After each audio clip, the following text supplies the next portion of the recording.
Welcome back, viewers. Today's topic is on breast cancer and the fourth part of the cancer series. With an estimated 2.3 million new cases, representing 11.7% of all cancer cases, it is the fifth leading cause of cancer mortality worldwide, with 685,000 deaths. Female breast cancer has now surpassed lung cancer as the leading cause of global cancer incidence in 2020. Among women, breast cancer accounts for 1 in 4 cancer cases and 1 in 6 cancer deaths, ranking first for the incidence in the vast majority of countries, 159 out of 185 countries, and for mortality in 110 countries. What is cancer? I have filmed a video to explain this in detail. I recommend you to watch that. The link is in the description. Mammary glands, also called milk-producing glands, are present in all the female mammals. These are modified form of sweat glands present in the human body. Mammary glands' primary function is to secrete milk. These are present in both male and female, but functional only in females. In human females, these are called breasts. A breast is made up of 3 main parts: lobules, ducts, and connective tissues. The lobules are the glands that produce milk. The ducts are tubes that carry milk to the nipple. The connective tissue, which consists of fibrous and fatty tissue, surrounds and holds everything together. Most breast cancer begin in the duct or lobules. There are several conditions or types of breast cancer, but 2 of these are the main types. Number 1 is invasive ductal carcinoma. The cancer cells begin in the ducts and then grow outside the ducts into other parts of the breast tissue. Invasive cancer cells can also spread to other parts of the body. If it spreads to other parts of the body, it is called metastasis. The second one is invasive lobular carcinoma. Cancer cells begin in the lobules and then spread from the lobule to the breast tissues that are close by. These invasive cancer cells can also spread to other parts of the body. Different people have different symptoms of breast cancer. Some people do not have any symptoms, signs or symptoms at all. New lump in the breast or underarm, also called armpit, thickening or swelling of the part of the breast. Then irritation or dimpling of breast skin, redness of flaky skin in the nipple area of the breast, nipple discharge other than breast milk including blood, any change in the size or the shape of the breast, and then pain in any area of the breast. Please bear in mind that these symptoms are not a true sign of breast cancer and can happen due to other reasons too. If you have any of these symptoms and are concerned, see your GP for further investigation. Incidence rates are 88% higher in transitioned countries than in transitioning countries. However, women living in transitioning countries have 17% higher mortality rates compared with women in transitions countries. The highest mortality rates are found in Melanesia, Western Africa, Micronesia, Polynesia, and the Caribbean. Barbados has the world's highest mortality rate. The elevated incidence rates in the higher HDI countries reflect a long-standing higher prevalence of reproductive and hormonal risk factors. Early age at menarche, later age at menopause, advanced age at first birth, fewer number of children, less breastfeeding, menopausal hormonal therapy, also called HRT, oral contraceptive, and lifestyle risk factors such as alcohol intake, excess body weight, and physical inactivity, as well as increased detection through organized or opportunist mammographic screening. An exceptionally high prevalence of mutations in high penetrative genes such as BRCA1 and BRCA2 among women of Jewish heritage. in part accounts for the high incidence in Israel and in certain European subpopulations. Some of the major risk factors we have learned through clinical studies are age at first giving birth. Breast cancer risk increases by 3% for each year older a woman is when she gives first birth.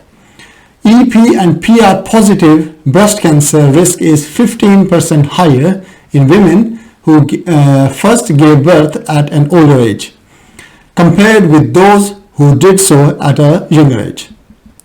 Early menstruating and late menopause. Women who started menstruating younger than age 12 have a higher risk of breast cancer later in life. The same is true for women who go through menopause when they are older than 55. Breast cancer risk increases by 5% for each year younger a menarche, that is first menstrual period. Breast cancer risk may be higher in women whose breast development started at a younger age. When the breasts are formed, they are ready to interact with the hormones inside and outside of the body, as well as with chemicals in products that are hormone disruptors. This longer interaction with hormones and hormone disruptors can increase risks. The risk of breast cancer increases by around 3% for each year older at menopause. Then the other factor is number of children. Breast cancer risk decreases by 7% with each live birth. EP and PR positive breast cancer risk is 25% lower in women who have had children compared with those who have not. Other factor is breastfeeding. The risk of breast cancer is 16% lower in women who have ever breastfed versus those who have never done so. EP and PR positive breast cancer risk are 23% lower in women who have ever breastfed versus those who have never done so. Triple negative breast cancer risks are 21% lower in women who have ever breastfed versus those who have never done so. Women who have breastfed their babies for longer than a year have high rate of benefits as compared to those who did it for less than a year. When part of the breast called lobules are busy in producing milk in breastfeeding mothers, there are less chances that EP and PR hormones can cause trouble that might lead to breast cancer. Contraceptive pills and HRT. Breast cancer risk is 7 to 14% higher in women who take oral contraceptive pills. The risk percentage depends upon the duration of medicine intake. Similarly, some women undergo hormone replacement therapy, also called HRT, to ease of troublesome symptoms with their menopause.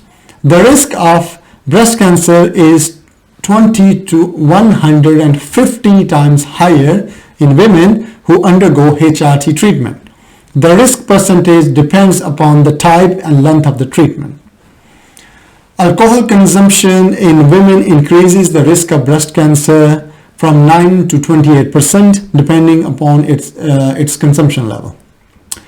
Then smoking increases risk of breast cancer by 7 to 13% in women depending upon number of cigarettes and smoking duration over the years.